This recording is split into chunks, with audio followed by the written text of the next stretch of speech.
She exposed his family's darkest secret at her own wedding. What the billionaire said next shocked the entire room. I stood at the altar, my hand trembling as I pulled the remote control from my bouquet. My groom's confident smile faltered. Holden grabbed my wrist, his fingers digging into my skin. "Gina, what are you doing? Put that away. Now." I looked him directly in the eyes, my voice steady and cold. "Before I say I do, Holden, everyone here needs to see who you really are." His mother, Lorraine, shot up from her seat in the front row, her face twisted with rage. "This is completely inappropriate. Turn that off immediately, or I will have you removed from your own wedding." I pressed the button anyway. The massive screen behind us flickered to life. Lorraine's scream cut through the air. "No, no, you little witch, what have you done?" The first image appeared. A text message from Holden to another woman. "I love you, Fallon. I hate pretending with this pathetic nobody. 2 more weeks, and she signs everything. Then we're free." The entire room gasped. 400 guests went completely silent. Holden's face drained of all color. His hand dropped from my wrist. "Charlotte, I can explain. This isn't what it looks like. I swear to God. Just turn it off and let me explain." I advanced to the next slide. Hotel receipts. Dozens of them. Every Thursday night for 6 months. The Westin Hotel, penthouse suite. While I thought my fiancé was working late, he was with his business partner. A woman in champagne silk stood up from the 3rd row, her perfect face crumbling. Fallon Grace, his supposed best friend. She tried to run, but the crowd blocked her path. But that wasn't even the worst part. I turned to face Holden's mother, who was now pushing through guests trying to reach the projector. "Mrs. Pierce," I said loudly, my voice carrying through the chaos. "Tell everyone about your husband. Tell them about Christopher." She froze. Her face went from red with rage to white with terror in less than a second. The next slide appeared. A photograph of a man on a beach in the Cayman Islands. Silver hair, expensive sunglasses, holding a drink with an umbrella in it. The date stamp read, 3 days ago. Someone in the crowd shouted, "Is that Christopher Pierce? But he's been dead for 17 years. Lorraine started hyperventilating. "Where did you get that? How did you?" I looked out at the sea of shocked faces and said the words I'd been practicing for weeks. "Christopher Pierce faked his death 17 years ago. He's been living in the Cayman Islands while his family runs a criminal enterprise built on fraud, forgery, and murder." "Murder?" Holden's voice cracked. "Gina, you've lost your mind. This is insane." I turned to him, and I felt tears burning in my eyes, but I refused to let them fall. "My twin brother's name was Gabriel. Gabriel Thorne. 17 years ago, he discovered your father's art forgery operation. He was going to expose it. And 3 days later, he was found dead under a bridge with a suicide note he never wrote." The room erupted. Voices overlapping, people standing, shouting, confusion and horror spreading like wildfire. Holden backed away from me, shaking his head. "Thorne? As in the Thorne Gallery collection? You're a Thorne?" I smiled, and it was the saddest smile of my life. "My real name is Georgina Marie Thorne. I'm worth more than your entire family combined, Holden. I've been pretending to be poor for 8 years because I wanted someone to love me for who I am, not what I have. Instead, I found a con artist who thought he was conning me. The irony is absolutely delicious." That's when the FBI agents who'd been planted throughout the crowd stood up simultaneously. "Holden Pierce, you're under arrest for securities fraud, wire fraud, and conspiracy." 2 agents grabbed his arms. Holden fought against them, his voice rising to a scream. No, this is a setup. Gina, please. I love you. I really do love you. Tell them this is fake." I stepped closer to him as they turned him around to handcuff him. I whispered in his ear so only he could hear. "This is for Gabriel, and for every person your family destroyed." Lorraine lunged at me, her hands outstretched like claws. "You scheming little witch. We'll destroy you for this." But she didn't get far. 2 more agents grabbed her. "Lorraine Pierce, you're under arrest for conspiracy to commit fraud and accessory to murder." Then a voice from the back of the room made everyone freeze. "Stop." An older man stood up from the last row. Distinguished, silver-haired, wearing an expensive suit that probably cost more than most people's cars. He walked slowly down the aisle, and with each step, Lorraine's face grew paler. "Christopher." Lorraine's voice was barely a whisper. "What are you doing here?" The man I'd only seen in photographs and surveillance images walked right up to me and looked me in the eyes. "Miss Thorne, my name is Christopher Pierce. I came here today to turn myself in. And I came to give you the evidence you need to put Theodore Moreau in prison for murdering your brother." The entire room went dead silent. Now, before I tell you how I got to that altar, how I ended up face to face with a dead man at my own wedding, and how one day of revenge changed everything, I need you to do something for me. If you want to see how this story unfolds, if you want to know how I brought down an entire criminal empire, hit that like button right now. And drop a comment telling me where you're watching from, or just say I'm with you, Mr. Hearthline, so I know you're here for this journey. Because what I'm about to tell you, this story of love and betrayal and justice, it starts 8 years before that wedding day. It starts with the worst day of my life.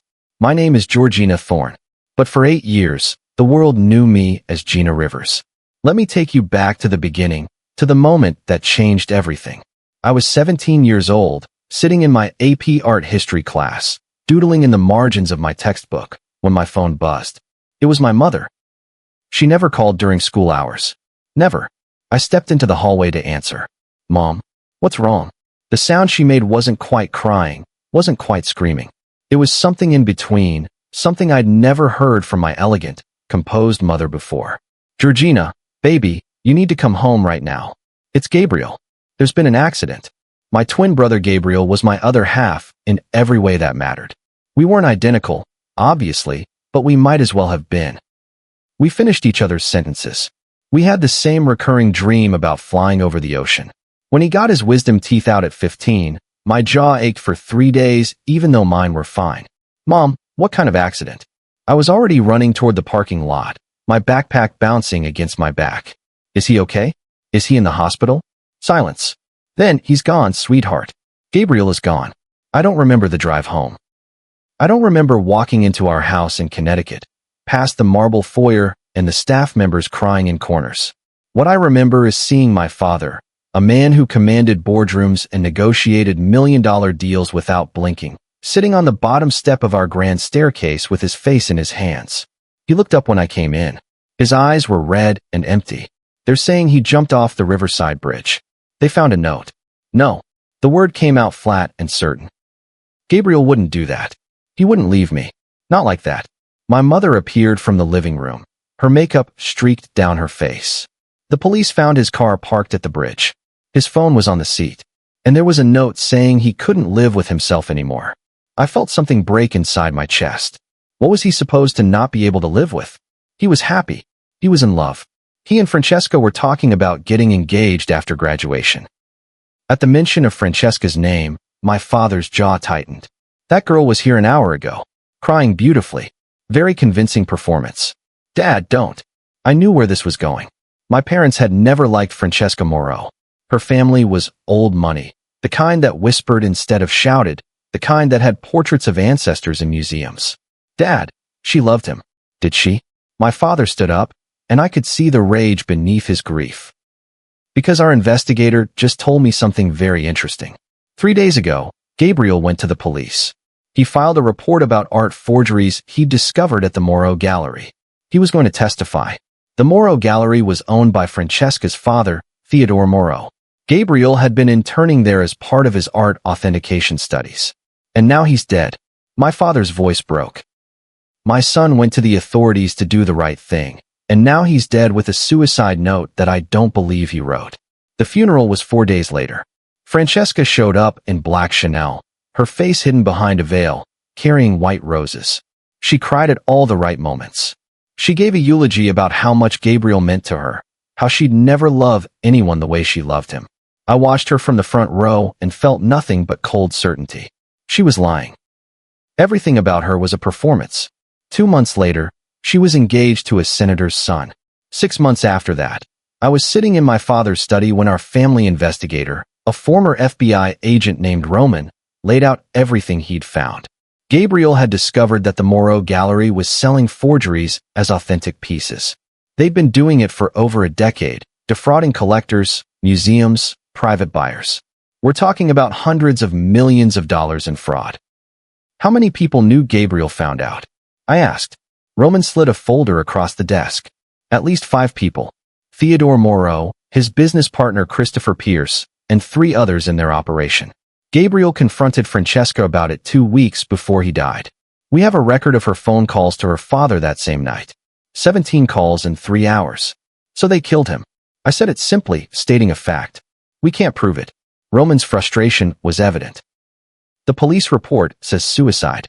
The note was authenticated by handwriting experts, though I think it was forged or coerced. Every witness who might have seen something has either disappeared or suddenly can't remember. Evidence has vanished. This is what unlimited money can do, Miss Georgina. It can make murder look like suicide and make justice impossible. Not impossible. My father's voice was quiet but hard. Difficult. Expensive. But not impossible. We tried everything. Lawyers, private investigators, we even hired a forensic pathologist who examined the autopsy photos and said the injuries were inconsistent with a jump from that height. But every door we opened, the Moreaus slammed shut. Witnesses recanted. Evidence disappeared. Our lawyers hit brick walls at every turn. 1 year after Gabriel's death, the case went cold. I stood at my brother's grave on the anniversary of his death, and I made a promise to him, to his memory, to the future he'd never have. I will never let money make me a target. I will never let wealth blind me to who people really are. And if I ever fall in love, it will be with someone who loves me for my soul, not my bank account. The next week, I met with Roman privately. I need your help with something, and my parents can't know. He studied me carefully. I'm listening. I want to disappear. I want a new identity, a new life. I want to become someone completely ordinary. Can you help me do that? It took him 3 months, but Roman was thorough. He created Gina Rivers, a completely fabricated but legally sound identity. Birth certificate, social security number, credit history, school records, everything. Why are you doing this? Roman asked as he handed me the documents. Because Gabriel died trying to expose people who hid behind money and power. I'm not going to hide behind it, too. I'm going to find out who I really am when nobody knows my last name. My parents were devastated when I told them. My mother cried for 3 days straight.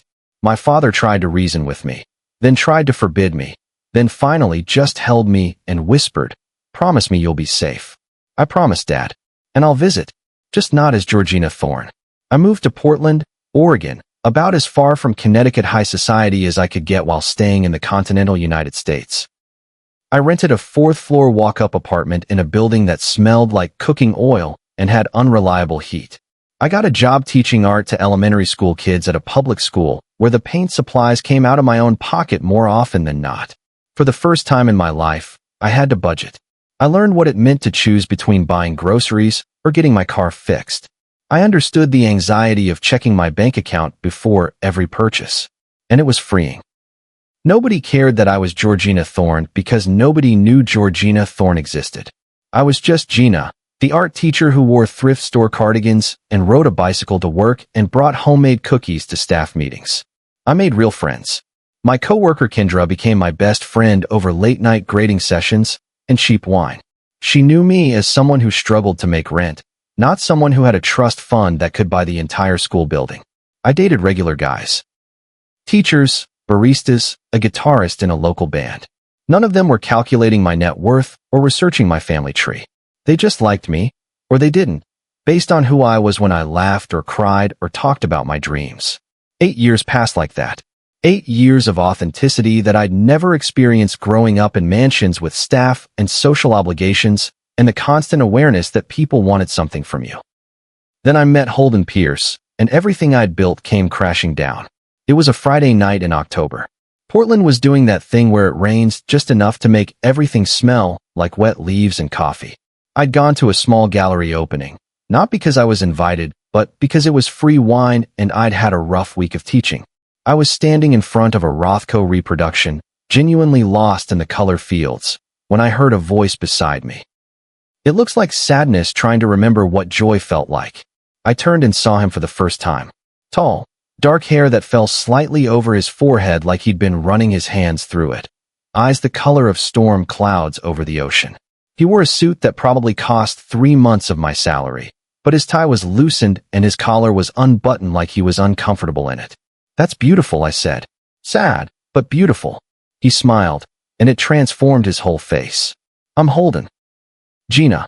I shook his hand. His grip was warm and firm. We talked for 3 hours that night. He told me he ran an investment firm that he'd inherited when his father died in a boating accident. I told him I taught 8-year-olds how to paint sunflowers and clouds. He said he felt like he was playing a role someone else had written for him. I said I understood that more than he knew. When the gallery closed, he walked me to my car, a 15-year-old Honda that coughed when it started. He didn't flinch, didn't make a face, didn't do any of the things rich guys usually did when they saw how I lived. He just smiled and said, "Can I see you again?" We went to coffee the next day, then dinner the day after that. Then suddenly we were spending every free moment together, and I was falling in love in a way I'd never let myself fall before. Holden seemed different from everyone in the world I'd grown up in. He talked about feeling trapped by expectations, suffocated by his family's legacy. He said meeting me felt like coming up for air. 3 months into dating, he came to my apartment for the first time. He looked around at my secondhand furniture, my tiny kitchen, my bathroom where the shower barely worked, and he got this look on his face. "What?" I asked, suddenly self-conscious. "This," he said, gesturing around. "This is real. My penthouse has 3,000 square feet, and I've never felt at home in it. But this," he pulled me close, "this feels like home." I believed him. God help me, I believed every word. We dated for 2 years. 2 years of what felt like genuine connection. Holden would come over after work and we'd cook pasta together in my cramped kitchen. He'd sit on my lumpy couch and watch old movies with me. He'd hold my hand while we walked through the rain and tell me I made him feel like a real person, not just a name on a corporate letterhead. But there were cracks from the beginning. Little hairline fractures I chose to ignore because I wanted so badly to believe I'd found real love. Holden asked questions about my family. Casual questions, but frequent. "Do you have any siblings? What do your parents do? Are you close with your family? Any inheritance coming your way?" I deflected, gave vague answers, changed the subject. I told him my parents were retired, that I had a brother who passed away, that I wasn't in line for any windfalls. All technically true, just missing the crucial details about millions of dollars in gallery empires. Then, after a year of dating, Holden said the words I'd been dreading. "I want you to meet my family." The Pierce estate was in the hills outside Portland, hidden behind gates and guards, and the kind of money that didn't need to announce itself. The house was modern and cold, all glass and steel and sharp angles. Holden's mother, Lorraine, answered the door herself, which surprised me until I realized she wanted to look me up and down before any staff member got the chance. "So you're Gina." She said my name like it tasted bad. "Come in."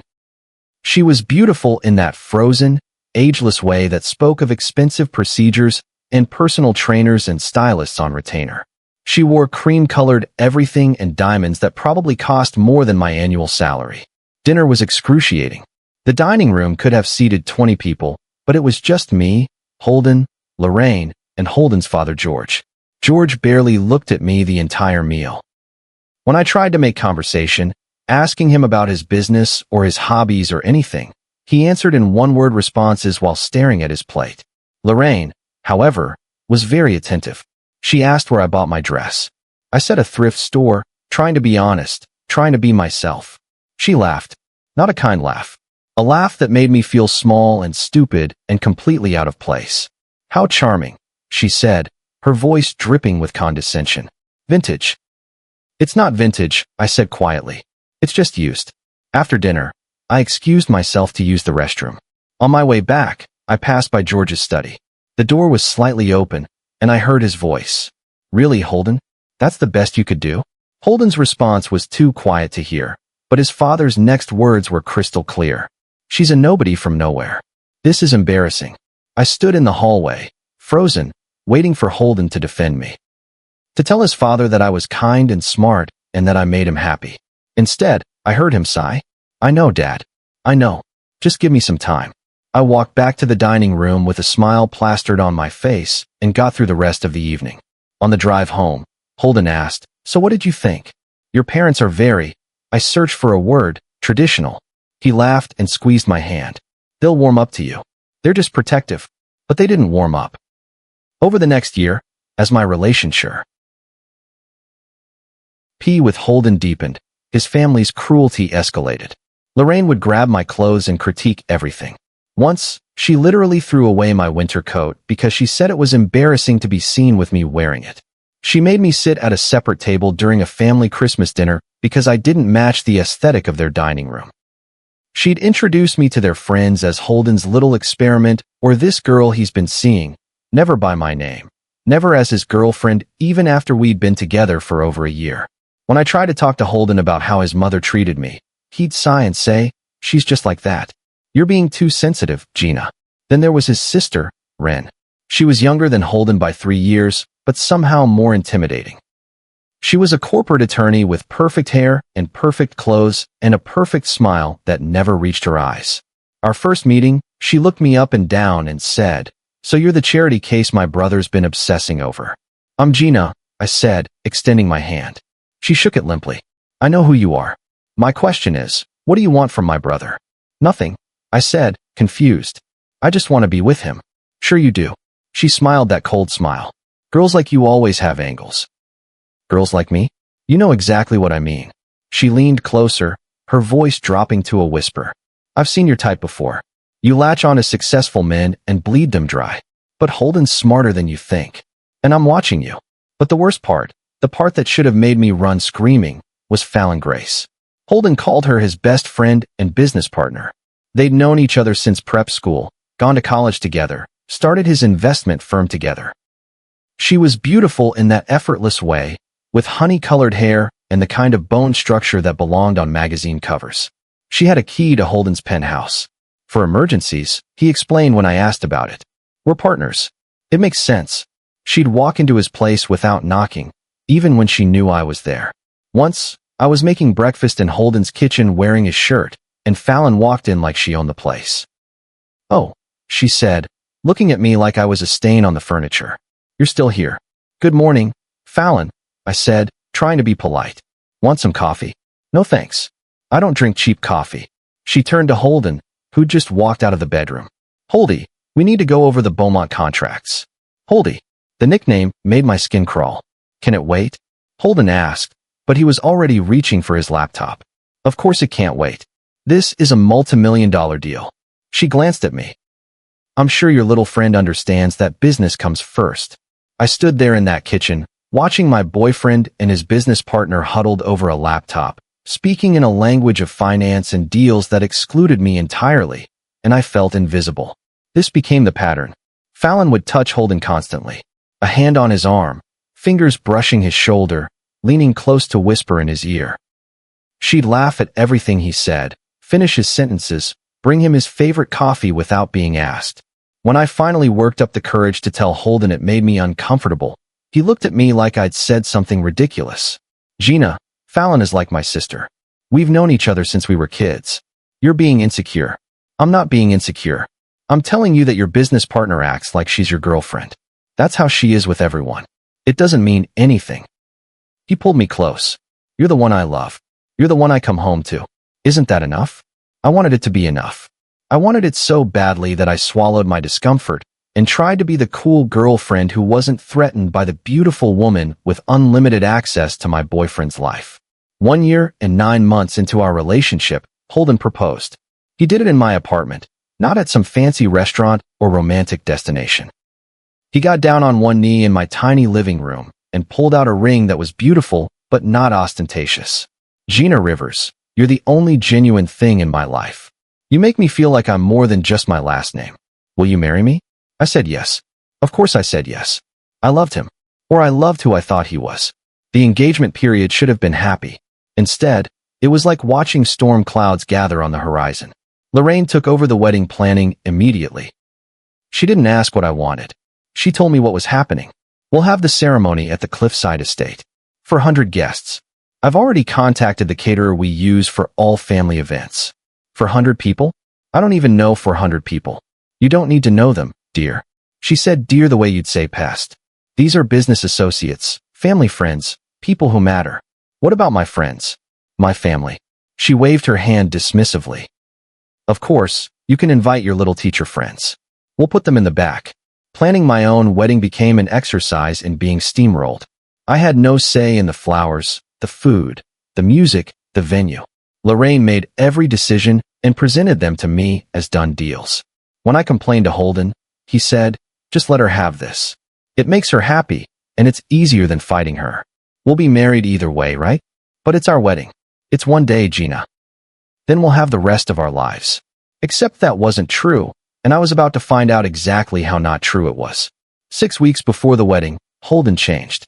The shift was subtle at first, then impossible to ignore. He became distant, distracted. He'd take phone calls and lock himself in the bathroom to answer them. He'd come home late smelling like expensive perfume that wasn't mine. When I asked about it, he'd snap at me in a way he never had before. "Why are you interrogating me? Do I question every second of your day?" "I'm not interrogating you. I'm asking why you smell like someone else's perfume. It's from the office. Fallon wears perfume. So do half the women we work with.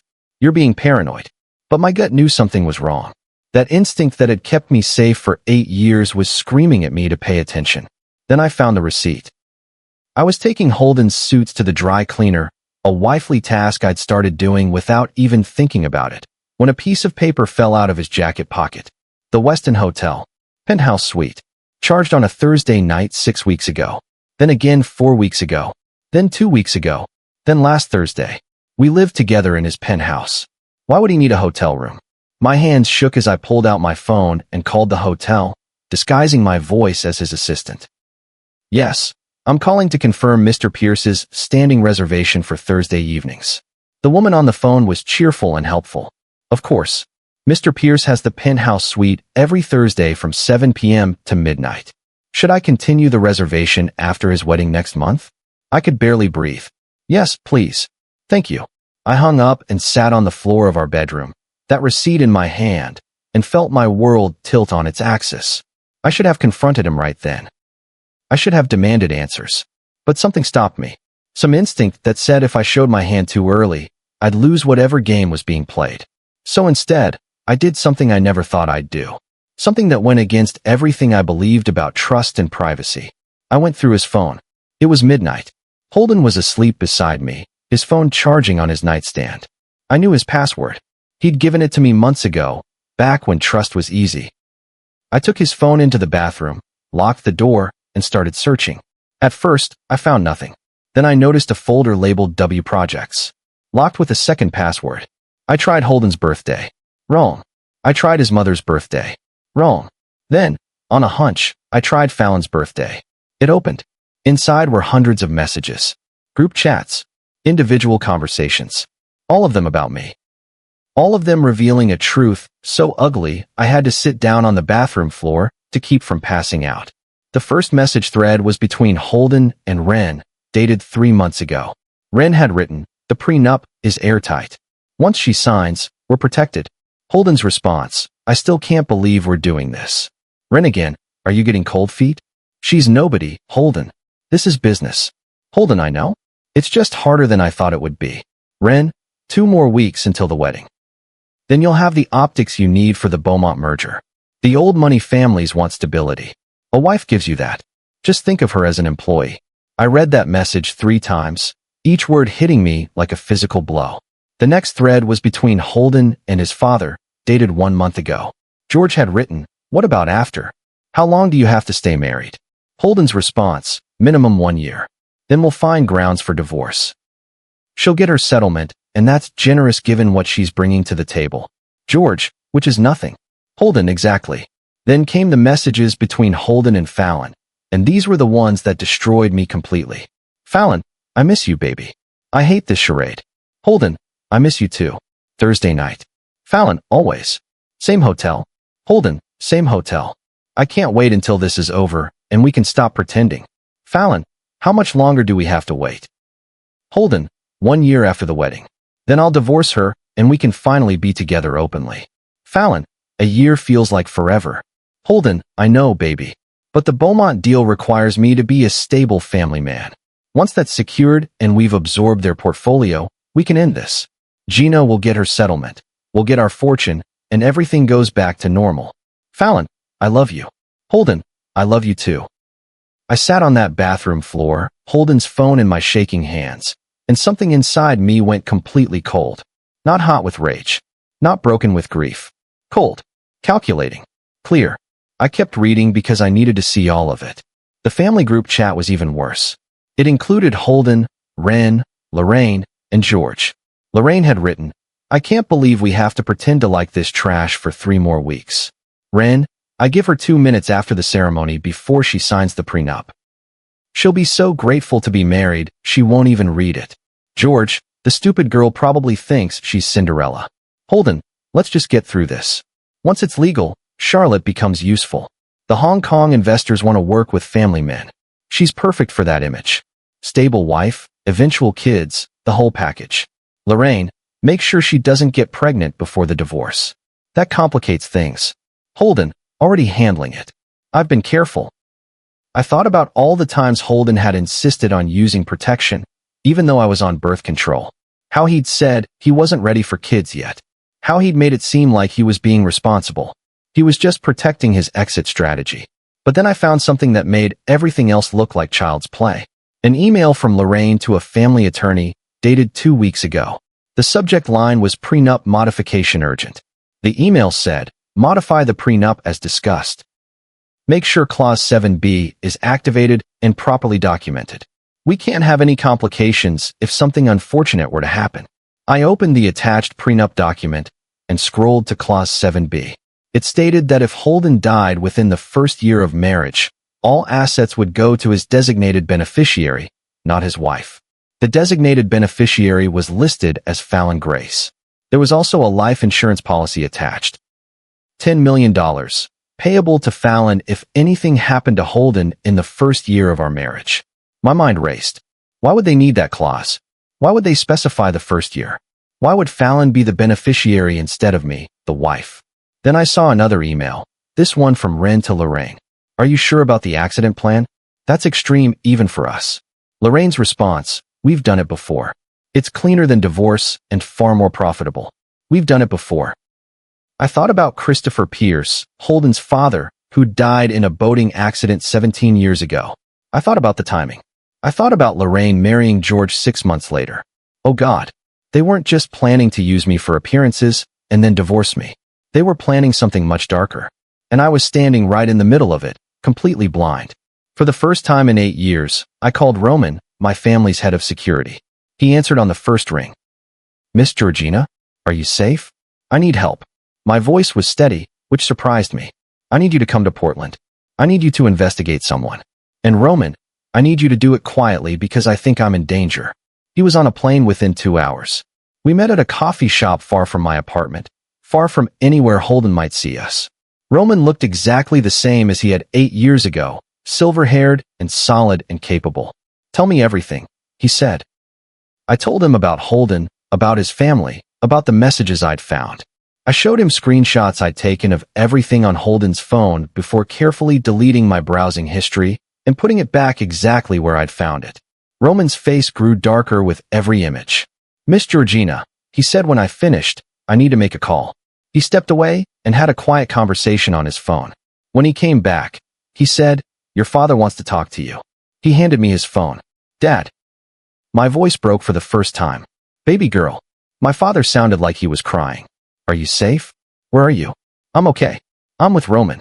"But Dad, I think I've gotten myself into something really bad." "I know." Roman sent me the screenshots. His voice hardened. "I'm coming to Portland. I'm bringing our lawyers, our investigators, everyone. We're going to tear these people apart." "Dad, wait." I took a breath. "I need to know something first. Can you have someone look into Christopher Pierce's death? The boating accident 17 years ago?" There was a pause. "Why?" "Because I think Lorraine Pierce might have killed him. And I think she might be planning to do the same thing to Holden, with me caught in the middle." My father was silent for a long moment. Then he said, "Give me 24 hours. I'll call you back." Those 24 hours were the longest of my life. I went back to the penthouse and acted normal. I smiled at Holden. I talked about wedding details. I pretended everything was fine while my skin crawled every time he touched me. When my father called back, his voice was grim. "You were right. Christopher Pierce's death was suspicious. The boat explosion was ruled an accident, but there were 3 witnesses who said they saw someone else on the boat that day. All 3 witnesses recanted their statements within a week. All 3 received large cash deposits shortly after.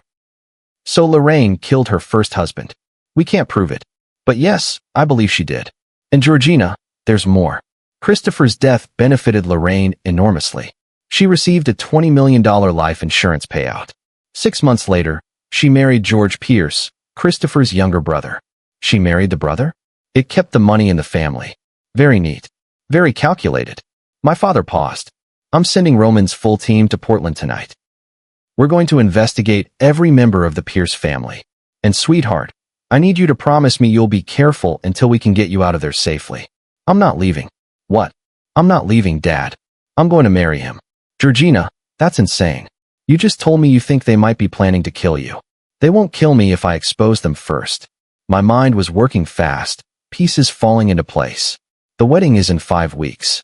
I have 400 witnesses. I want to invite the FBI. I want to invite journalists. I want everyone to see exactly who these people are. My father was quiet. Then he said, "This is about Gabriel, isn't it? This is about Gabriel. This is about justice. This is about making sure the people who think they're untouchable learn that they're not." I felt tears burning in my eyes, but my voice stayed steady. Dad, the Pierce family is connected to the Moreaus. Christopher Pierce and Theodore Moreau were business partners. They ran the art forgery operation together. I heard my father inhale sharply.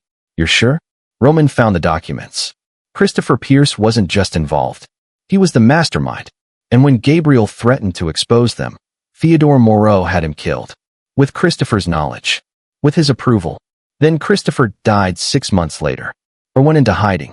I want Roman to find out if Christopher Pierce is really dead.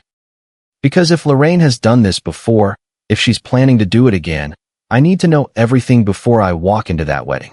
My father's team worked around the clock. Within a week, Roman came to me with a folder so thick it barely fit in his briefcase. Miss Georgina, what we found, he shook his head. It's worse than we thought.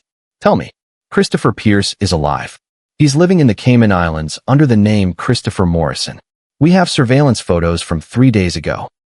He showed me pictures of a silver-haired man on a beach, sipping a drink, very much alive. There's more. Roman pulled out financial documents. Holden's investment firm is built on fraud. Insider trading, securities violations, Ponzi scheme characteristics. They've defrauded at least 47 clients that we can identify. Total losses exceed $50 million. Who are the victims? Mostly elderly people who trusted them with retirement savings. Roman's jaw tightened. There's one case in particular. A man named Harold Chun. He was 67 years old. He invested his entire retirement fund, $3 million, based on false reports that Holden's firm provided. When the money disappeared, he couldn't face his wife. He left her a note saying he'd failed her. Then he went into his garage and never came out. Suicide. His wife found him 3 hours later. Roman met my eyes. These people destroyed that family. And there are 46 other victims just like him. I felt something harden inside my chest. What else? The Moreau connection. Christopher Pierce and Theodore Moreau ran an art forgery operation for over 15 years. When your brother discovered it, Theodore had him killed. We have evidence. What kind of evidence? Recorded phone conversations. Christopher kept recordings of everything, probably as insurance against Theodore. He's been sitting on them for 17 years. Roman slid another folder across the table. And he's willing to give them to us. What? How? We contacted him. Told him we were building a case against the Pierce family and the Moreaus. He wants to cut a deal. He'll testify against Theodore Moreau for your brother's murder in exchange for reduced charges on the fraud and forgery. Why would he do that? Roman shrugged. Maybe guilt. Maybe fear. Maybe he's realized that Theodore Moreau is more dangerous than prison. But Miss Georgina, he wants to meet with you. He says he'll only hand over the evidence directly to you. When? Your wedding day. He wants to come to the wedding, turn himself in publicly, and expose everything in.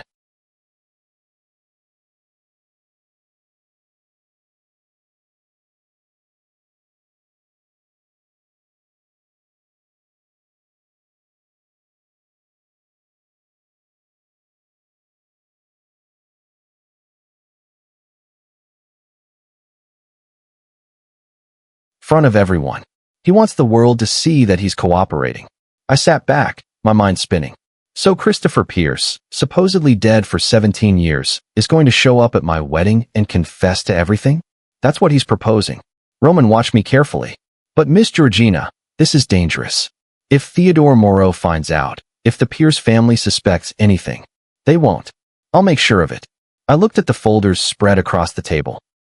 How long until we have enough to arrest all of them? The FBI is already building their case. With Christopher's evidence, they'll have everything they need. They're coordinating with us. They'll have agents at the wedding, ready to make arrests on your signal. My signal? When you're ready. When you've exposed them to everyone. Then the FBI moves in. I want it to be public. I want 400 people to see exactly who they are. I want there to be no doubt, no chance for them to spin this or buy their way out. Then we'll make it happen. Roman started gathering the folders. Your father wants to fly out here. He wants to see you. Not yet. If Holden sees my father, if any of them see someone from my real life, they'll know something's wrong. Tell Dad I'll see him at the wedding. Tell him to sit in the back and wait for the show. You're sure about this? I'm sure. For the first time in weeks, I felt certain. I'm going to give them exactly what they want.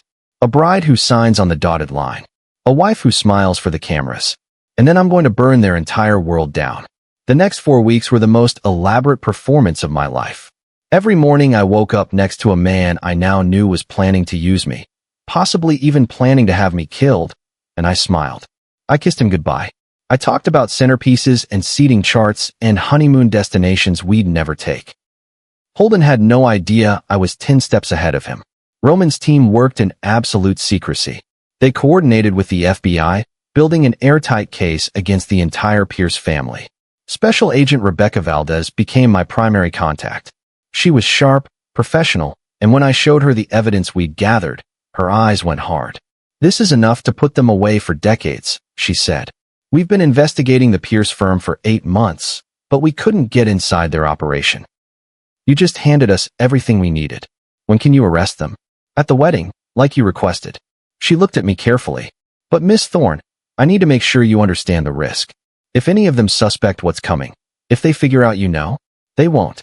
I've been playing this role for 8 years. I know how to disappear into a character. This isn't acting. This is your life. I know. That's why I need to do it this way. These people destroyed my brother. They've destroyed dozens of families. They need to be exposed publicly, so completely that there's no coming back from it. Agent Valdez nodded slowly. Then we'll be ready. I'll have 70 agents positioned throughout the venue as guests. The moment you give the signal, we move. What's the signal? You'll know. She almost smiled. Trust me, when you're ready to burn it all down, we'll know. 2 weeks before the wedding, Lorraine cornered me after a dress fitting. The seamstress had just left, and I was alone in the bridal suite of the venue, surrounded by mirrors and white fabric. Lorraine walked in without knocking. She never knocked. We need to have a conversation, she said, locking the door behind her. My heart rate spiked, but I kept my face neutral. Of course. What's on your mind? She walked toward me slowly, and there was something predatory in her movement. After tomorrow, things are going to change for you. Tomorrow was when I was supposed to sign the prenup. I'm aware, I said calmly. Are you? Because I don't think you fully understand what you're agreeing to. She stopped in front of me, so close I could smell her expensive perfume. You're going to sign those papers. You're going to smile for the cameras. You're going to play the role of Holden's devoted wife. And you're going to do exactly what we tell you to do. Or what? Her hand shot out and grabbed my wrist. Her nails dug into my skin, leaving little crescent-shaped marks. Or we'll destroy you. We'll ruin your credit. We'll make sure you never work again. We'll tell everyone you're a gold digger, a con artist. We'll bury you so deep you'll wish you'd never met my son. I looked down at her hand on my wrist, at the marks she was leaving. Then I looked into her cold, beautiful eyes and smiled. Mrs. Pierce, do you know what happens to people who threaten a thorn? She blinked. What? You're about to find out. I pulled my wrist from her grip and walked past her to the door. I unlocked it, opened it, and turned back to look at her. See you at the wedding, Lorraine. I'm sure it will be a day you'll never forget. Her face went pale, but she recovered quickly. You're making a mistake. No, I'm correcting one. That night, I met with my father for the first time in months. He flew in quietly, staying at a hotel under a false name. When I walked into his suite and saw him, I broke down completely. He held me while I cried, and for a few minutes, I wasn't Gina Rivers the struggling teacher or Georgina Thorne the heiress. I was just a daughter who missed her dad. I'm so proud of you, he whispered. You're braver than I ever was. I'm terrified, I admitted. Good. Fear keeps you sharp. He pulled back to look at me. Are you absolutely certain about this? We can get you out right now. We can handle this quietly. No. This needs to be public. These people have been getting away with murder, literally, for decades because they do everything in shadows. I want them exposed in the brightest light possible. Then we'll make sure you have that light. My mother arrived the next day. She cried when she saw me, touching my face like she couldn't believe I was real. My baby girl, you've been gone so long. I'm sorry, Mom. I needed to do this my way. I know. She wiped her tears. But it's over now. After the wedding, you can come home. You can be yourself again. I don't know who that is anymore. 8 years of being Gina had changed me. I wasn't sure Georgina Thorne existed in the same way anymore.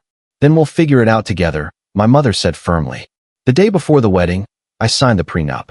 Lorraine, Ren, and the family attorney watched me like hawks as I read through the document. It was exactly what Roman had described. If I divorced Holden, I'd get $75,000 and nothing else. If Holden died in the first year, everything went to Fallon. I signed every page without hesitation. Lorraine actually smiled. Smart girl. You know your place. I looked at her and thought, you have no idea what's coming for you. That night, Holden took me to dinner. Just the two of us, he said. One last night before everything changes. We went to an expensive restaurant, the kind I'd never been able to afford as Gina Rivers. Holden ordered wine and held my hand across the table. I love you, he said. I know my family has been difficult. I know this hasn't been easy. But after tomorrow, it's just us. We can start our real life together. I looked at the man I'd loved for 2 years, the man who'd made me feel safe and seen and real, and I felt nothing but cold clarity. I love you too, I lied. We went back to the penthouse. Holden fell asleep quickly, but I stayed awake, staring at the ceiling, thinking about Gabriel, wondering if he'd been scared in his final moments, wondering if he'd known what was coming. I promise you'll have justice, I whispered into the dark. Tomorrow, Gabe. Tomorrow they all pay. The wedding day dawned clear and beautiful. Perfect weather for destroying lives. I woke up early and went to the venue, where my mother and a team of stylists were waiting. They did my hair, my makeup, helped me into my dress. The Vera Wang gown my father had commissioned cost $50,000. It was silk and lace and absolutely stunning. When I looked in the mirror, I barely recognized myself. You look like a warrior princess, my mother said softly. Good. That's what I need to be. Roman appeared in the doorway. Miss Georgina, everyone's in position. The FBI has agents throughout the venue. Your father is seated in the back row. Christopher Pierce arrived 10 minutes ago and is waiting in the side room. Is Holden here? He's getting ready in the groom's suite. He has no idea what's about to happen. Perfect. Roman hesitated. Are you ready for this? I've been ready for 17 years. The venue was spectacular. The cliffside estate overlooked the ocean, with floor-to-ceiling windows and white roses everywhere. 400 guests filled the space, dressed in their finest, expecting a beautiful society wedding. They were about to get something very different. I could see FBI agents scattered throughout the crowd. They looked like regular guests, but I'd been briefed on where each one was positioned. Agent Valdez sat in the 5th row, wearing a navy dress, her eyes sharp and alert. My father sat in the back row, his face carefully neutral. My mother was seated in the front row on my side, her hands clutched in her lap. Then Lorraine arrived and saw my mother. Her face went white. She recognized my mother from charity events and gallery openings, from the society pages they'd both appeared in over the years. She knew. Finally, she knew who I really was. Lorraine rushed toward the bridal suite, but Roman blocked her path. The bride is not to be disturbed, he said calmly. Who the hell are you? Security. Now please take your seat. The ceremony is about to begin. Lorraine looked like she wanted to argue, but other guests were watching. She had no choice but to sit down, her mind clearly racing. It was too late for her to do anything. The pieces were already in motion. The music started. Classical, elegant, traditional. My cue to walk down the aisle. My father appeared beside me, distinguished in his tuxedo. Ready, sweetheart? For Gabriel, I said. For Gabriel, he echoed.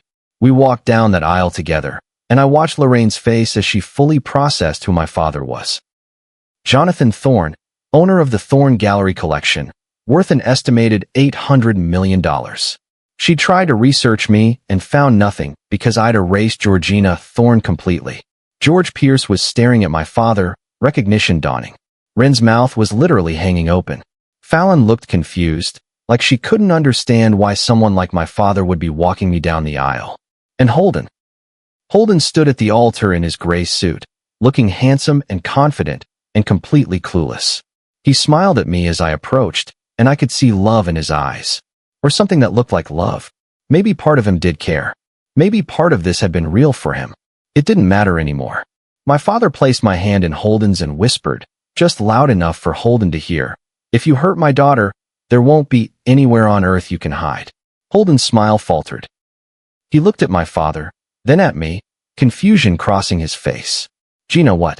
The officiant began speaking, cutting off whatever Holden was about to ask. "Dearly beloved, we are gathered here today to witness the union of Holden and Georgina in holy matrimony." "Georgina?" Holden whispered. "Your name is Gina." I smiled and squeezed his hand. "Just wait." The officiant continued with the standard ceremony language. "Marriage is a sacred bond. Love and commitment. Honor and cherish." I barely heard any of it. I was focused on the remote control hidden in my bouquet, on the projector screen behind us, on the moment that was coming. When the officiant reached the vows, he asked, "Do you, Holden, take Georgina to be your lawfully wedded wife, to have and to hold, from this day forward, for better, for worse, for richer, for poorer, in sickness and in health, until death do you part?" Holden looked at me, still confused but pushing forward. "I do." The officiant turned to me. "And do you, Georgina, take Holden to be your lawfully wedded husband, to have and to hold, from this day forward, for better, for worse, for richer, for poorer, in sickness and in health, until death do you part?" The entire room went silent, waiting for my answer. I pulled my hand from Holden's and reached into my bouquet. "Before I answer that question, there's something everyone here needs to see." I pulled out the remote control. Holden's face went from confused to pale in about 3 seconds. "Gina, what are you doing? Put that away." Lorraine stood up from her seat. "This is completely inappropriate. Someone stop her." I pressed the button. The projector screen behind us flickered to life. The first image appeared. A text message, blown up huge for everyone to see. From Fallon to Holden. "I love you, baby. I hate watching you pretend with that pathetic little nobody. Can't wait until this charade is over." The crowd gasped. Conversations erupted. Holden grabbed my wrist. "Charlotte, stop this. Let me explain. This isn't what it looks like. My name isn't Charlotte." I pulled my wrist away. "It's Georgina. And this is exactly what it looks like." I advanced to the next slide. Hotel receipts from the Westin. Dozens of them. All Thursday nights. All charged to Holden's credit card. The next slide showed messages between Holden and Wren. "Once she signs, we're protected. She's nobody, Holden. This is business. Think of her as an employee." Wren was on her feet, trying to push through the crowd toward the projector. "That's private. You have no right." "I have every right." I advanced to the next slide. The family group chat appeared, every cruel message displayed in huge text. Lorraine calling me trash. George saying I wasn't worth their time. Wren making bets on how fast I'd sign the prenup. Then came the financial documents. Evidence of the SEC investigation. Proof of insider trading. Records of the 47 victims they'd defrauded. The room erupted into chaos. People were standing, shouting, demanding explanations. But I raised my voice over all of it. "My real name is Georgina Marie Thorne. My family owns the Thorne Gallery collection. I've been living under a false identity for 8 years because I wanted someone to love me for who I am, not what I have." I turned to look directly at Holden. Instead, I found a family of criminals who thought I was an easy mark. "You're a Thorne?" Holden's voice was barely a whisper. "As in the Thorne Gallery empire?" I nodded. "I'm worth more than your entire family combined. You didn't marry up, Holden. I was marrying down. So far down I needed a ladder. But that's not even the worst part." I advanced to the next slide. A newspaper article from 17 years ago. Socialite Christopher Pierce dies in tragic boating accident. The next slide was a photograph of Christopher Pierce, very much alive, on a beach in the Cayman Islands. The date stamp read, 3 days ago. Someone in the crowd shouted, "Is that Christopher Pierce?" "But he's dead." "No," I said clearly. "He faked his death 17 years ago after running an art forgery operation with Theodore Moreau." That operation defrauded museums, galleries, and private collectors for over 15 years. Lorraine was screaming now, actually screaming. Where did you get that? This is fake. All of this is fake. It's not fake. And here's the part that connects to me personally. I felt my voice crack, but pushed through. 17 years ago, my twin brother Gabriel discovered their forgery operation. He was going to expose it. He went to the police. And 3 days later, he was found dead under a bridge with a suicide note he didn't write. The room went completely silent. Gabriel Thorne was 19 years old. He was an art student. He was honest and brave and good. I looked at Lorraine. And your business partners had him killed. That's a lie. Lorraine's voice was shrill. We had nothing to do with that. Then explain this. I showed the final slide. Documents linking Christopher Pierce and Theodore Moreau to Gabriel's death. Phone records. Financial transactions. Witness statements that had been buried. At that moment, Agent Valdez and the other FBI agents stood up throughout the crowd. It was perfectly synchronized, perfectly choreographed. Holden Pierce, you're under arrest for securities fraud, wire fraud, and conspiracy to commit fraud. 2 agents approached him. Holden backed away, holding up his hands. No, this is insane. This is a setup. Gina, please, tell them this is fake. The agents grabbed his arms and turned him around.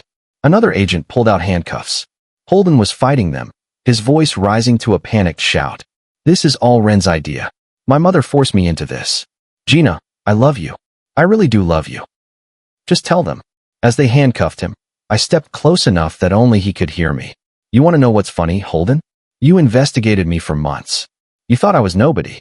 You planned to use me, divorce me, maybe even kill me. But I was always 10 steps ahead. His face crumbled. I didn't know about any murder plan. I swear I didn't know. Maybe not. But you knew you were defrauding people. You knew you were stealing their life savings. You knew about Harold Chun, the man who killed himself because of what you did.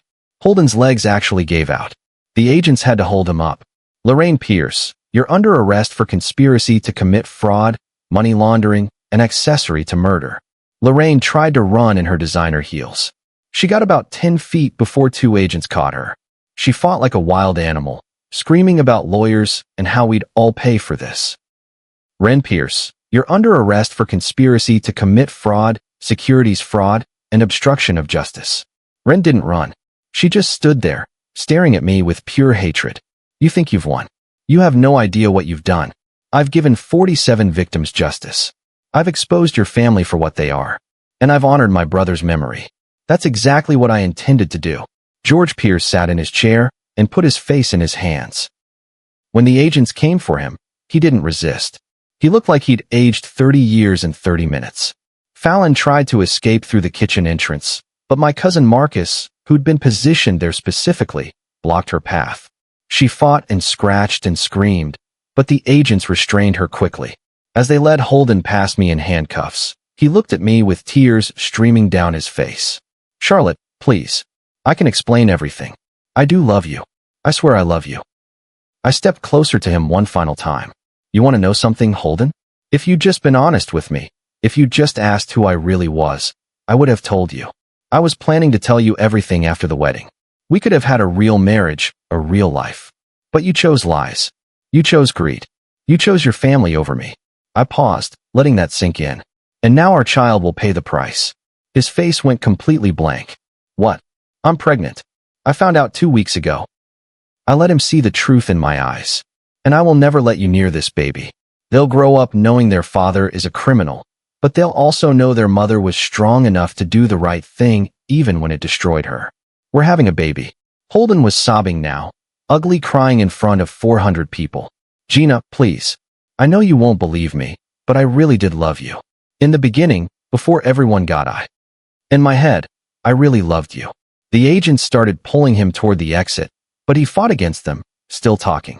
I was going to call it all off. I was going to tell my family to go to hell and just be with you. But then they convinced me you were hiding something too. They made me paranoid, and I ruined everything. You ruined a lot more than just us. I pulled out one final document from my dress. This is a DNA test.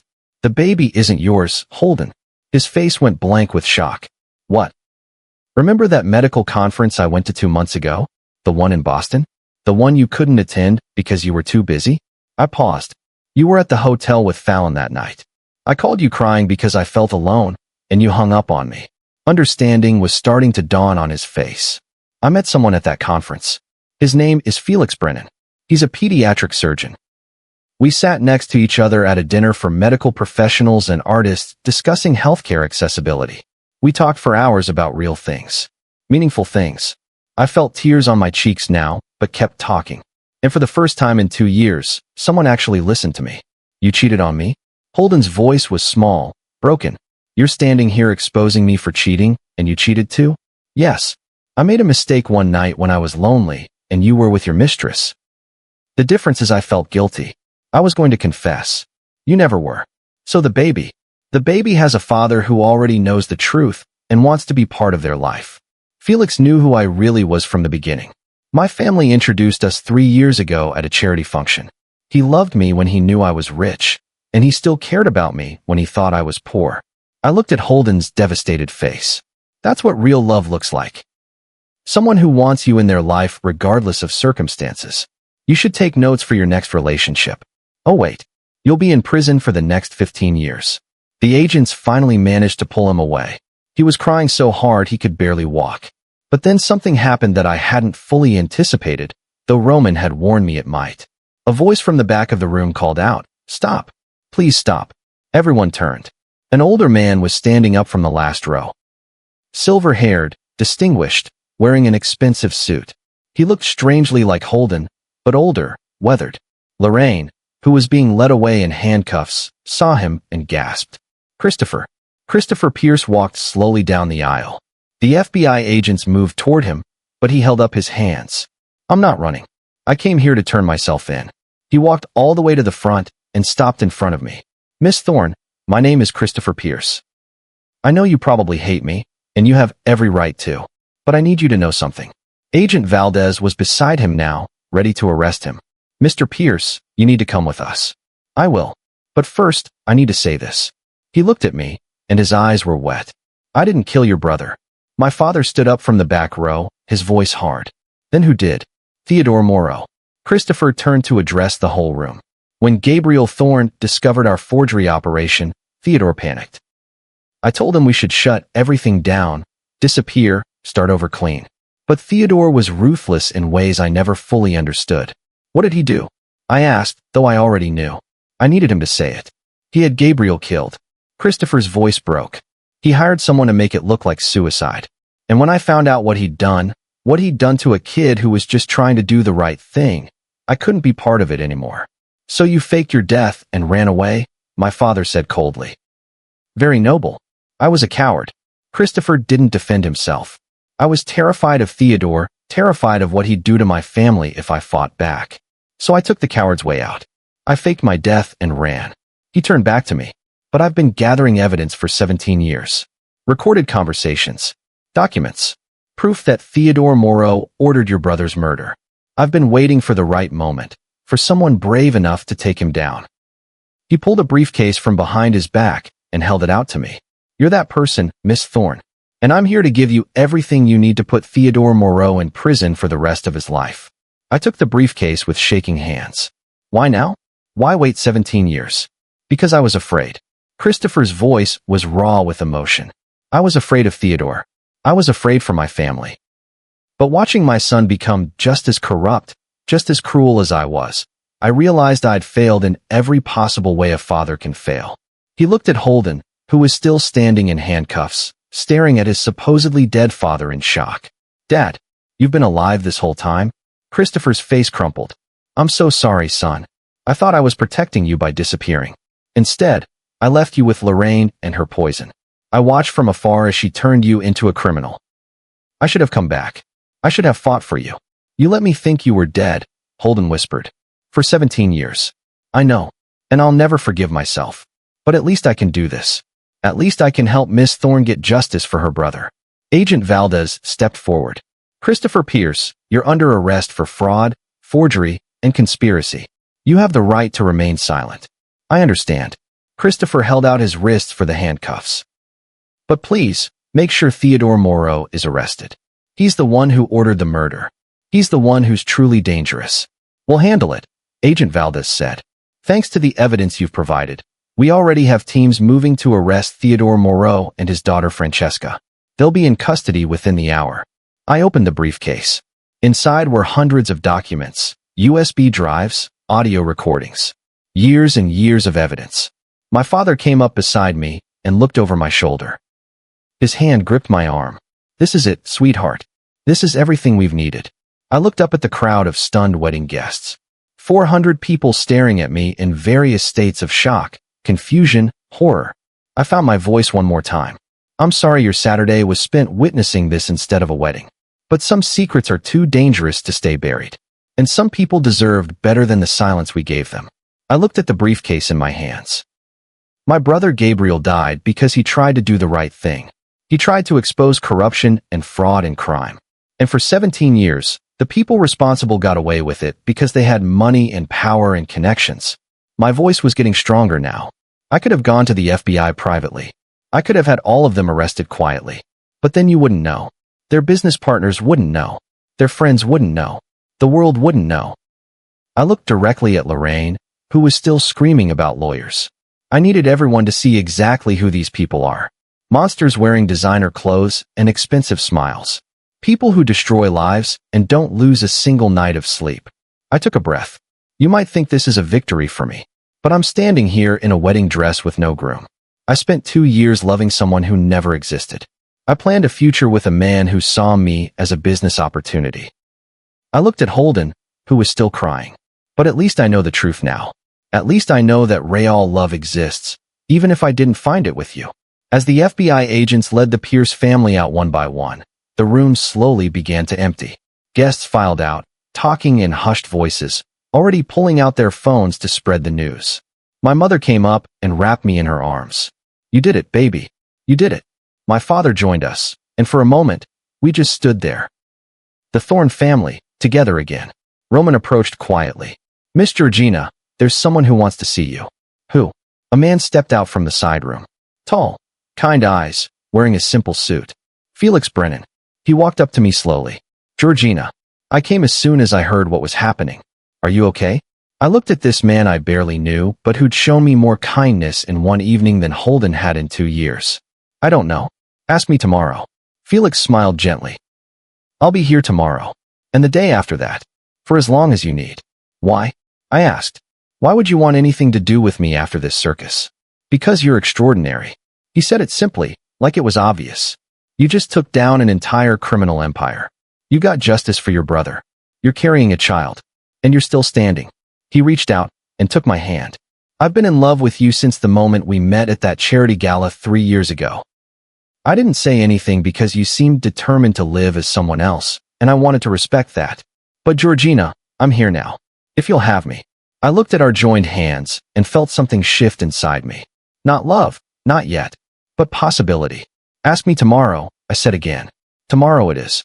Now, before I tell you what happened next, before I share the aftermath of that wedding, I need you to do something. If you're invested in this story, if you want to know how justice finally came for the people who destroyed my brother, hit that like button right now. Drop a comment saying I'm with you, Mr. Hearthline, or tell me where you're watching from. Because the next 6 months changed everything. And what happened when Holden started writing to me from prison? Well, that's something you need to hear. So make sure you're subscribed because this story isn't over yet. 6 months have passed since that wedding day. 6 months since I watched the Pierce family led away in handcuffs in front of 400 witnesses. The trials happened quickly. With Christopher's evidence and the FBI's investigation, the prosecution had everything they needed. Holden was sentenced to 12 years in federal prison for securities fraud, wire fraud, and conspiracy. Wren got 8 years for her role in creating false financial documents and obstruction of justice. George got 10 years for money laundering and conspiracy. Lorraine got 10 years for conspiracy and accessory to murder. The evidence showed she'd known about Gabriel's death and helped cover it up. She screamed at the judge during sentencing, insisting she was innocent, that I'd framed her. Nobody believed her. Fallon got 6 years for securities fraud and her role in the Ponzi scheme aspects of Holden's investment firm. Christopher Pierce pleaded guilty to fraud and forgery. Because he cooperated fully and provided evidence that led to Theodore Moreau's arrest, He received a reduced sentence of 5 years. Theodore Moreau was arrested the day of my wedding. He's currently awaiting trial for ordering Gabriel's murder, along with dozens of fraud charges. His daughter Francesca was arrested too for helping cover up the murder and participating in the forgery operation. The trial for Gabriel's murder is set for next month. I'll be there in the courtroom when they read the verdict. But that's not the most surprising part of the last 6 months. 2 months after the wedding, I received a visitor. Holden's Aunt Prudence, Lorraine's younger sister, asked to meet me for coffee. I almost said no. I wanted nothing to do with anyone connected to that family. But something in her voice when she called made me agree. Prudence turned out to be nothing like her sister. She was warm, kind, with paint-stained fingers and laugh lines around her eyes. I'm an artist, she explained when we sat down. The black sheep of the family. Lorraine has always hated that I chose passion over profit. What did you want to talk to me about? I asked. She slid an envelope across the table. Lorraine kept this from you, but I think you deserve to see it. Inside was a letter, handwritten. I recognized Holden's handwriting immediately. It was dated 2 days before our wedding. I started reading. Dear Gina, if you're reading this, then Aunt Prudence gave it to you, which means I couldn't find the courage to do what I need to do. I can't marry you under these circumstances. Not when everything is built on lies. My family planned this. Using you, manipulating you, treating you like a business transaction. And I went along with it because I'm weak and I've always done what they told me to do. But somewhere in the middle of this terrible plan, I fell in love with you. Really, truly fell in love. You make me laugh. You see beauty in things I'd never notice. You make the world feel bigger and brighter and worth fighting for. I know about your real identity. I hired an investigator 3 months ago because my family demanded it, and he found out who you really are. Georgina Thorne, heiress to a fortune, the woman who chose authenticity over comfort. I should have told you I knew. I should have told you everything. But I was ashamed. I'm leaving this letter with Aunt Prudence with instructions to give it to you if I lose my nerve. And I probably will, because that's who I am. Someone who takes the easy road. But I want you to know that you deserved someone better than me. You deserved someone as brave as you are. I hope someday you find him. Holden. I read the letter 3 times, sitting in that coffee shop with Prudence watching me quietly. He wrote it drunk at 3 in the morning, Prudence said softly. Called me crying, begging me to hold on to it. Said if he went through with the wedding, I should give it to you afterward so you'd know he wasn't entirely heartless. Did he ever ask for it back? Try to stop you from giving it to me? No. Prudence shook her head. Even after his arrest, even from prison, he told me to make sure you got it. He said it was the one honest thing he'd ever done. I folded the letter carefully. Thank you for this. Prudence reached across the table and squeezed my hand. For what it's worth, you terrified that entire family. They'd never met anyone who couldn't be bought or intimidated. You were magnificent. That was 4 months ago. I still have the letter. Sometimes I take it out and read it, trying to figure out if any part of Holden had been real. I think maybe it had. Maybe he really did love me, in whatever broken way he was capable of loving anyone. But it doesn't change what he did. It doesn't excuse the fraud, the lies, the people he hurt. Love without integrity is just manipulation with feelings attached. I'm 7 months pregnant now. My daughter kicks constantly, especially when I'm trying to sleep. The doctors say she's healthy and strong, and that's all that matters. Felix comes to every appointment. We're taking things slowly, figuring out what we are to each other. He's patient and kind and honest in ways I didn't know people could be. Last week, he held my hand during an ultrasound and cried when he saw her moving on the screen. She's beautiful, he whispered, just like her mother. We're not in love yet. Not the way I thought I loved Holden. But we're building something real, something based on truth instead of illusion. And that feels infinitely more valuable. I moved back to Connecticut, back to my family's estate. My mother has been painting again, creating these beautiful, chaotic pieces full of color and life. My father smiles more than he has in years. And my sister Jennifer, who I haven't mentioned yet because her story is so painful, is talking again. Jennifer is my older sister. 10 years ago, she fell in love with a man who researched our family, targeted her specifically, and married her for our money. He spent 2 years playing the perfect husband while slowly gaining access to her accounts and trust funds. Then one day, he emptied everything and disappeared. The money didn't matter. What mattered was what it did to Jennifer. She stopped talking after that. Not because she couldn't, but because she didn't want to. She'd trusted someone completely, and he'd destroyed her. But 3 months ago, after watching what I did at the wedding, she spoke for the first time in a decade. "You did it," she said, her voice scratchy from disuse. "You did what I couldn't. You fought back." We held each other and cried.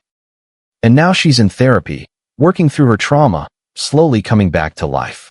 We're planning to start a foundation together to help victims of financial fraud and romantic scams. We're going to call it Gabriel's Legacy. The 17 investors that the Pierce family defrauded, I personally compensated all of them. It cost me $42 million from my trust fund. My father thought I was crazy. "That's your inheritance," he said. "Your security." I don't need security. I need to sleep at night. Those people lost everything because of Holden's greed. The least I can do is give them back what they lost. When I handed Mrs. Chun her check, $3 million to replace what she'd lost, she cried and held my hands. "You gave my husband justice," she said. "You gave him peace, wherever he is now. That was worth every single penny." Holden writes to me from prison. Long letters about regret and how he's changed, how he's taking classes and going to therapy and becoming a better person. I don't write back. I've said everything I needed to say to him, but I do keep the letters. Someday, when my daughter is old enough to ask about her biological father, I'll show them to her. I'll let her decide for herself what kind of man he was, what kind of man he could have been. Theodore Moreau's trial starts next month. I'll be in that courtroom every single day, sitting in the front row where he can see me. I want him to look at Gabriel's sister and know that he failed. That justice finally caught up with him. Christopher Pierce writes to me too, from the prison where he's serving his 5-year sentence. His letters are different from Holden's. He doesn't ask for forgiveness or try to justify what he did. He just tells me about my brother. About how Gabriel was brilliant and passionate and had such a bright future ahead of him. About how Theodore Moreau destroyed something beautiful because he was afraid of losing money. I don't write back to Christopher either, but I read his letters. And I think about forgiveness, about whether it's something I can offer someday. Not today, but maybe someday. Felix asked me an important question last week. We were sitting in my family's garden, watching the sunset, his hand resting gently on my stomach where our daughter was kicking. "What do you want, Georgina? Not what your family wants, not what you think you should want. What do you actually want for your life?" I thought about it for a long time. I want to be myself. Fully myself. Not hiding, not performing, not pretending. I want to raise my daughter in truth. I want to honor Gabriel's memory by living with the kind of integrity he died for. I looked at Felix, and I want to see where this goes. With you. If you're willing to be patient with me while I figure out who I am now. He smiled. I've been patient for 3 years. I can be patient a little longer. We're building something real. Slowly. Carefully. Based on honesty and choice rather than deception and need. And it feels like coming home. People ask me all the time if I regret hiding who I was for 8 years. They ask if I should have just been honest from the start. The truth is I don't know. Because being Gina Rivers taught me things that Georgina Thorne never would have learned. I learned what real struggle feels like. I learned who I was when nobody knew my name. I learned that I was strong enough to build a life from nothing. And those lessons, painful as they were, made me the woman I am today. Would I do it again? No, but I don't regret it either. Sometimes the worst experiences of your life become the most transformative if you let them. That wedding day didn't just expose the Pierce family. It freed me from 8 years of hiding, from the fear that I had to be small to be loved. I'm not small. I never was. I'm Georgina Thorne. I'm a daughter, a sister, a soon-to-be mother. I'm someone who fought for justice when it would have been easier to walk away. I'm someone who chose truth over comfort. And I'm finally, completely, unapologetically myself. My daughter will grow up knowing that her mother was brave. That when faced with corruption and cruelty, I didn't stay silent. I fought back.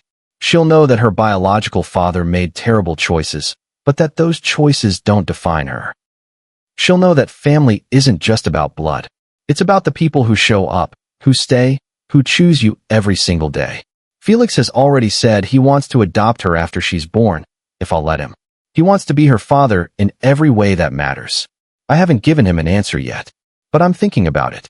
Gabriel would have loved her. He would have been the best uncle, teaching her about art and integrity and standing up for what's right even when it's hard. I visit his grave every week and tell him about my life, about the baby, about how his death finally has justice. I like to think he can hear me. I like to think he's proud. Last week, I brought Felix with me to the cemetery. He stood quietly while I talked to Gabriel, and when I was finished, he placed his own flowers on the grave. "Thank you," he said quietly. "Thank you for having a sister brave enough to finish what you started." That's when I knew. That's when I knew Felix was someone I could build a life with. Not because he was rich or poor, not because he said the right things or played the right role, but because he understood what mattered. He honored the people I loved. He saw me completely and chose me anyway. That's what real love looks like. So here's what I want you to take away from my story. Never let anyone make you smaller than you are. Not for love, not for acceptance, not for anything. The right people will love you at your full height, standing on mountains they can't even see. And if someone shows you who they really are, believe them. Don't make excuses. Don't justify cruelty. Don't convince yourself that love means enduring abuse. Real love is kind. Real love is honest. Real love makes you feel bigger, not smaller. I wasted 2 years on someone who saw me as a business transaction. But those 2 years taught me exactly what I don't want. And sometimes that's just as valuable as knowing what you do want. The truth will set you free. But first, it might destroy everything you thought you knew. And sometimes, that's exactly what needs to happen. If this story moved you, if it made you think about your own life and relationships, I want you to do something for me. Hit that like button. Share this with someone who needs to hear that they're stronger than they know. Drop a comment telling me where you're watching from, or just say I'm with you, Mr. Hearthline, so I know you were here for this journey. Subscribe to this channel because there are more stories coming. Stories about justice, transformation, resilience, and the power of choosing truth over comfort. And remember, you are not defined by what happens to you. You're defined by how you respond to it. I could have stayed silent. I could have walked away quietly, let the Pierce family continue destroying lives. But I chose to fight. I chose to expose them. I chose justice over peace. And I would make that choice again every single time. My daughter kicks, reminding me she's there. Reminding me that the future is waiting. That new life comes from the ashes of old pain. I place my hand on my stomach and make her a promise. You will never have to hide who you are. You will never have to make yourself small for anyone. You will grow up knowing that your mother fought for truth, for justice, for integrity. And you will be brave because bravery is in your blood. Thank you for listening to my story. Thank you for being here, for witnessing this journey from deception to truth, from hiding to standing in full light. I'm Georgina Thorne, and I'm finally home. Until next time, stay strong, stay true, and never, ever let anyone dim your light. The world needs you shining at full brightness, standing tall on mountains they don't even know exist. Now go out there and be brave. You've got this. And I've got you, Mr. Hearthline.